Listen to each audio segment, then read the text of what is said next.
আজকে আসলাম চেচুয়া হাটে। এটা মুক্তাগাছা থেকে বেশ খানিকটা দূরে, একটু ভিতরেই এলাকাটা চেচুয়ার হাট। তো এটা একটা অনেক পুরাতন হাট। আমরা আজকে এই হাটের সম্পূর্ণ চিত্রটা তুলে ধরব। দেখব এলাকার মানুষগুলো এই হাটে কিভাবে তাদের জীবনের জীবিকার জন্য বাজার করতে আসে এবং কেউ কোনো কিছু বিক্রি করতে আসে। আমরা এই হাটের সম্পূর্ণ ঘুরবো, অনেক সময় এখানে কাটাবো। এখানকার চিত্রটি সুন্দরভাবে দেখানোর চেষ্টা করব। এখানে গ্রামের মানুষগুলো তাদের সবজি বিক্রি করতেছে। এরা কিন্তু কেউ পেশাজীবী ব্যবসায়ী নয়, মূলত এরা সবাই তাদের বাগানে থেকে সবজিগুলো উঠে এনে টাটকা সবজি এখানে বিক্রি করতেছে। যাই হোক, আমরা দেখব যে তাদের জীবনের সুন্দর এই দিনগুলো তারা কিভাবে কাটায়। আর এই হাটে মূলত সব ধরনের পেশাজীবী মানুষই আছে। দেখতে পাচ্ছেন অনেক মহিলারা এখানে বাজার করতে আসছে। অনেক মানুষের একটা কোলাহল এখানে লেগেই আছে। আমরা এখানে দেখছি যে কিছু মানুষ ফুল কিনতেছে, ফুলের চারা এগুলা কিনতেছে। অনেক চারা আছে যেগুলো সবজি বা লাউ এই ধরনের চারাও এখানে বিক্রি হচ্ছে। সত্যি কথা বলতে গ্রামের প্রকৃতিতে আমরা শহরের সাথে যদি তুলনা করি তাহলে সত্যিকার অর্থে গ্রামের পরিবেশটাই অন্যরকম। এখানে অনেক ধরনের গাছ বিক্রি হচ্ছে।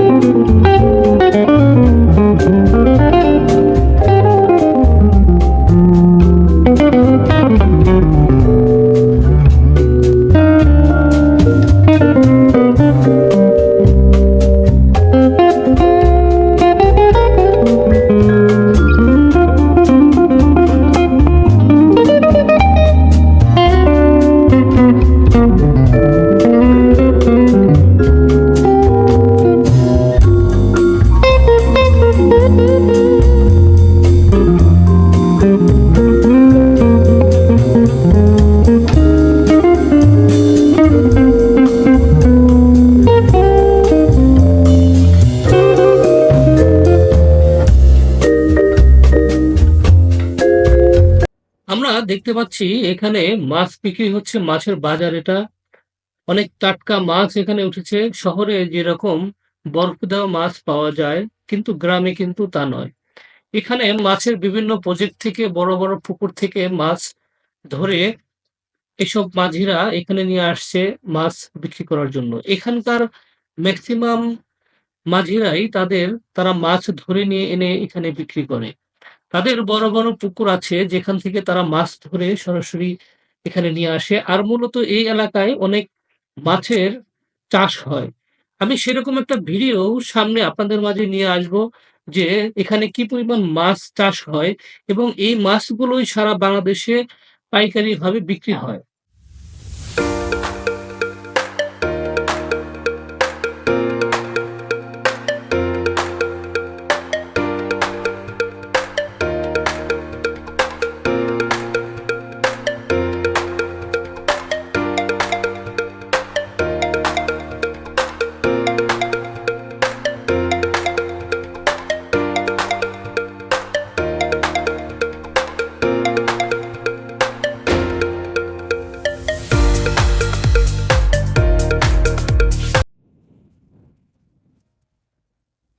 এখানে টাটকা সরিষার তেল বিক্রি হচ্ছে। এটা সম্পূর্ণ ভাঙিয়ে তেলগুলা বিক্রি করা হচ্ছে। দেখুন, গ্রামে আসলে সত্যিকার অর্থে যা পাওয়া যায় সবই টাটকাই পাওয়া যায়। এখানে কোনো কেমিক্যাল নেই। সবাই সরিষা নিজ চোখে ভাঙিয়ে এখান থেকে নিয়ে যেতে পারতেছে। খুবই টাটকা তেল এটা। আসলে গ্রামের মানুষগুলা কিন্তু অনেক শহরের মানুষের তুলনায় অনেক টাটকা জিনিসই খেয়ে থাকে। দেখুন, তেলটাও কিন্তু তারা এই মেলের থেকে নিজের চোখে ভাঙিয়ে তারপর সেটা তারা খাওয়ার জন্য নিয়ে যাচ্ছে।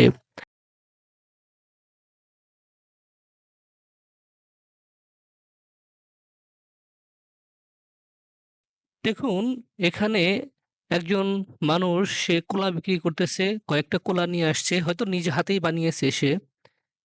সে বিক্রি করার জন্য আসছে। আসলে গ্রামের মানুষগুলো খুবই সাধারণ হয়ে থাকে। তারা শহরের প্যাঁচগোছ বুঝে না, এরকম মানুষ। প্রত্যেকটা মানুষই দেখেন খুবই সাধারণ জীবনযাপন এদের। এখানে আমরা দেখতে পাচ্ছি যে মাটির জিনিসপত্র বিক্রি হচ্ছে। এটাও এরা নিজেরাই তৈরি করেছে। কি সুন্দর প্রত্যেকটা মাটির আসবাবপত্র দেখতে পাচ্ছেন, কেউ ক্রয় করছে আর উনি বিক্রি করছে। পরিস্থিতি গ্রামের প্রত্যেকটা জিনিসই আসলে অনেক মুগ্ধকর এবং অনেক শান্তিদায়ক। আমরা পুরো বাজারটাই ঘুরে দেখলাম। ঝাড়ু বিক্রি হচ্ছে এখানে। ঝাড়ু নিয়ে বসে আছে একটি ছোট্ট ছেলে। এখানেও একটি চাচা, সে বাঁশের তৈরি অনেক আসবাবপত্রই বিক্রি করছে। দেখুন, এই জিনিসগুলো শহরে আপনি খুঁজেও পাবেন না।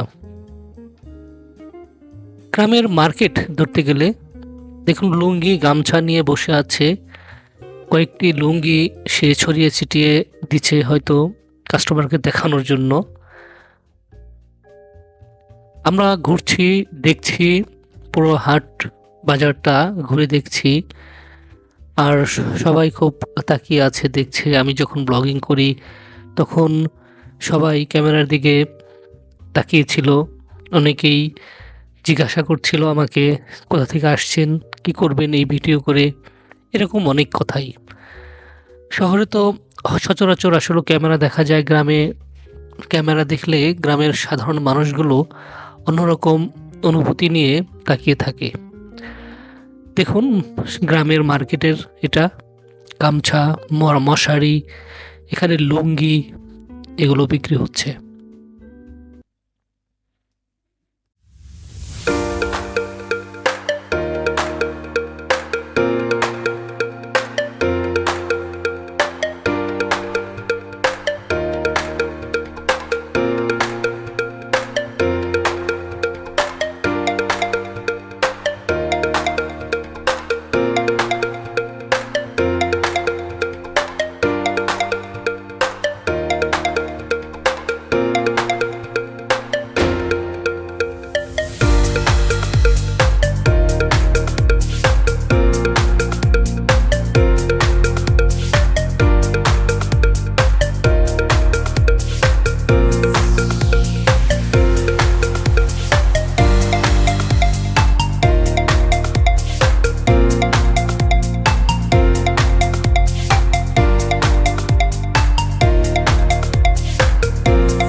এখানে চাচা পেঁয়াজও বিক্রি করতেছে আর পুরি বিক্রি করতেছে। দেখুন, খুব খেতে খুব মজাই মনে হয়। আমি ভিডিওটা শেষ করে এখান থেকে চাচার কাছ থেকে পেঁয়াজগুলো খাবো, লোভ লেগে গেছে আমার। আমি ভাজা পোড়া খাইতে এমনি পছন্দ করি।